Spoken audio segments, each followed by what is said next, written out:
প্রতিদিন যেমন বৃদ্ধ লোকটি প্রার্থনা করতে আসে দেবালয়ে, তেমনি সে আসছিল প্রার্থনা করতে ঠাকুরের সামনে, দেবতার সামনে।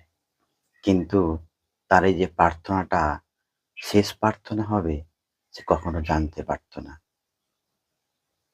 হঠাৎ করে কাউকে না ডেকে, না চিল্লিয়ে, না হাঁক মেরে নিস্তব্ধভাবে ঠাকুরের নাম করতে করতে সে চলে গেলেন পরলোকে। তার এই পরলোকে যাওয়ার নিস্তব্ধতা কেউ জানতে পারল না। তাই অনেক অনেক মৃত্যু কাউকে বলে হয়, কাউকে জানিয়ে হয়। চিৎকার চেঁচামেচি করে কান্নার রব তুলে হয়।